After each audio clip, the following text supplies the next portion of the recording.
Kung may asawa ka na, huwag kang makikipagkaibigan sa pwede kang ma-in love. Saan ba naman nagsisimula ang lahat ng panangaliwa? Sa pakikipagkaibigan, sa pakikipag-usap, sa pakikipagbulahan. Hanggang hindi mo na namalayan, nagiging close na kayo. Nagiging close na kayo. Hindi na lang kayo friends. Close friends na kayo. Alam mo naman siguro kung ano ang meaning na close friend. Noong una, na ikukwento mo pa sa asawa mo na nagkukwentuhan kayo. Pero yung mga sumunod, hindi na. Itinago mo na. Isinikreto mo na. Wala ka ng follow-up na kwento sa asawa mo. Dahil may guilt ng kasama ang ginagawa mo. And yes, alam mong mali. Pero, sige ka pa rin. Since na nagja-jive kayo, nagkakasundo kayo sa mga bagay-bagay sa buhay, ang dating simpleng kwentuhan na ito ay unti-unting lumalalim. Feel na feel mong nagiging iba na ang mga nagiging usapan nyo. Dati, may group kayo. Dati, may kasama pa kayo. Ngayon, iba na. Kayo na lang. Kayong dalawa na lang. Oo naman, feeling niya din yan. Since na noon pa man may dating na siya sa'yo, hindi na naging mahirap ang maging close sa kanya.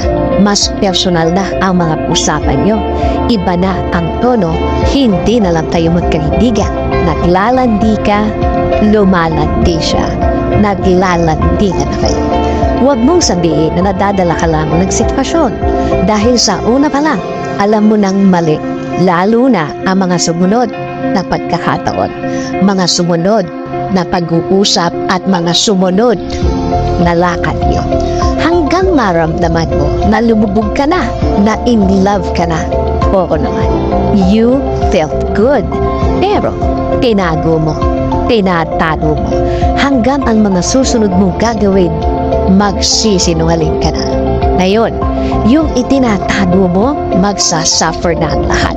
Ang mga dapat mong gawin, hindi mo na magawa. Kasi, itinatakas mo na lang ang mga pagkakataong magkasama kayo.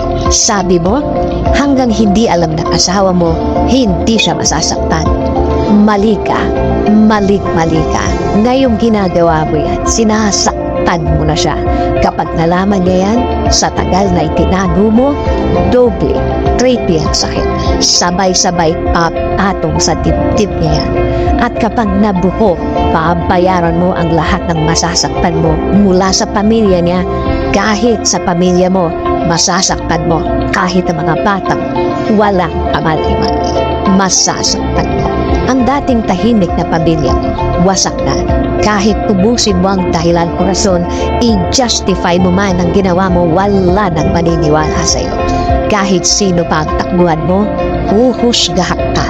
Lalo na ang mga tao nakakakilala sa iyo, nakakakilala sa inyo. Oo naman, kilala nila kayo. Kilala ka nila, alam na alam nilang sinungaling ka, naghahanap ka lang ng simpatya.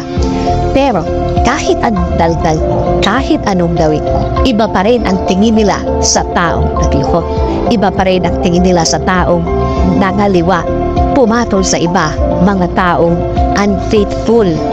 Ngayon, makikipagkaibigan ka pa ba sa taong pwede kang ma-in love? Na-imagine mo na ba ang gulong idudulot sa'yo at sa tahimik mong pamilya? Ikaw na ang lumayo, ikaw na ang umiwas, ikaw na ang tumigil sa sarili mo. O, kahit wala pa kayong ginagawang masama, wag na lang, kalimutan na lang. At kapag nagpigil ka, alam ng Diyos na nagpigil ka, nag-control ka, nakikita niya, naiintindihan niya. Lahat naman ng magandang ginawa mo, may katapat din kabutihan. Nakikita niya kung gaano kaligis ang puso mo.